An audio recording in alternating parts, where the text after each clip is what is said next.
আজ কৌশিকী অমাবস্যা।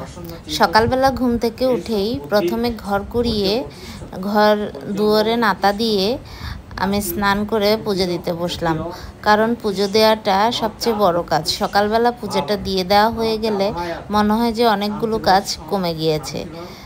তো পুজোটা দেওয়াই সবচেয়ে বড় কাজ আমার কাছে মনে হয়। কার কাছে কেমন মনে হয় আমি জানি না। তো আমি পুজো দিচ্ছিলাম আর আমার হাজব্যান্ড গীতা পড়ছিল।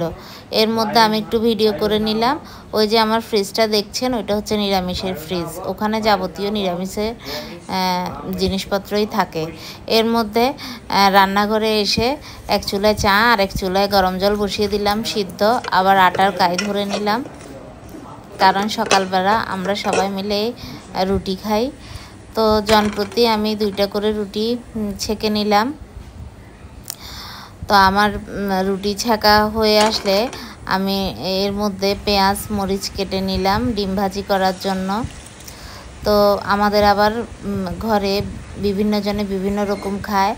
তো আমার ছেলে, আমার হাজব্যান্ড, আমি পেঁয়াজ দিয়ে ডিম ভাজি করলাম। আর আমার মেয়ের জন্য পেঁয়াজ ছাড়া ডিম ভাজি করতে হয়, কারণ ও পেঁয়াজ দিয়ে ডিম ভাজি খায় না। পেঁয়াজ দিয়ে না, ও তরকারির মধ্যেও পেঁয়াজ রসুন এগুলো কম খায়। তো ও প্রায় আমাকে বলে যে তুমি আমাকে গোটা গোটা পেঁয়াজ দিবা না, আমাকে দরকার পড়লে বেটে পেঁয়াজ দিবা, তাও আমাকে গোটা দিও না, আমি গোটা খাইতে পারি না। যাই হোক, আমার মেয়ের জন্য ডিমটা ভাজি করে নিচ্ছিলাম এবং সুন্দর করে ওর জন্য নিচ্ছিলাম ডিমটা।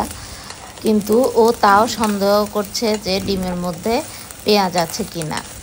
তখন ওকে বললাম যে না, আমি পেঁয়াজ দিয়ে আমি ডিম ভাজি করি না। এর মধ্যে আমার জল সিদ্ধ হয়ে গেছে, চুলাটা নিভিয়ে দিচ্ছিলাম আর ডাইনিং টেবিলে সবার জন্য প্লেটে প্লেটে বেড়ে নিচ্ছিলাম। তো সকালবেলা তো আমার ছেলে সকালবেলা ঘুম থেকে উঠে একটু খেতে কম চায়। তো তাও আমি বললাম যে খেয়ে নাও, কারণ আবার পরে গ্যাস্ট্রিক হয়ে যাবে। তো ও খেতে চাচ্ছিল না, তাও একটা কোনো মতে খাইয়ে কোচিংয়ে পাঠিয়ে দিলাম। তো এর মধ্যে আমি কচু ঝোলের জন্য ইলিশ মাছ, কই মাছ, চিংড়ি মাছ এগুলো কুটে নিচ্ছিলাম। কুটে আমি ধুয়ে ভেজে নিচ্ছিলাম। কিন্তু মজার কথা হচ্ছে মূল যেটা সেটাই ছিল না, মানে কচুটা আগের দিন রাত্রে আমার হাজব্যান্ড অনেক খুঁজছিল, পাইনি। আজকে সকালবেলাও খুঁজতে গেছে, পাইনি। কিন্তু পরে শেষ পর্যন্ত জলকচু নিয়ে এসেছে। ওই জলকচুটা দিয়েই আমি কোনো মতে এখন রান্না করব। এর মধ্যে আমি ছড়া দিয়ে চিংড়ি মাছ রান্না করে ফেললাম, আবার ভাতও রান্না করে ফেলেছি। আর বিভিন্ন প্রকারের বাটা ঘষা সব কিছুই করে রেখেছি। জাস্ট কচুগুলোকে কুটবো আর রান্না করব। তো আমার রান্নাও হয়ে গেছে, আমরা খেতে বসে গিয়েছি। তো আমার হাজব্যান্ড খাচ্ছে, আমার মেয়ে খাচ্ছে, ছেলে আগেই খেয়ে নিয়েছে। ছেলের কাছে তো অনেক ভালো লেগেছে। তো প্রথমে ওরা ছড়া দিয়ে চিংড়ি মাছ যেটা সেটা দিয়ে খাচ্ছিল, আর আমি আমার জন্য রুই মাছ দিয়ে আলু দিয়ে রান্না করেছি, ওগুলা খাচ্ছি। কচুর ঝোল থেকে সামান্য একটু ঝোল আমি খেয়েছি, কারণ আমার অ্যালার্জির সমস্যা আছে প্রচুর।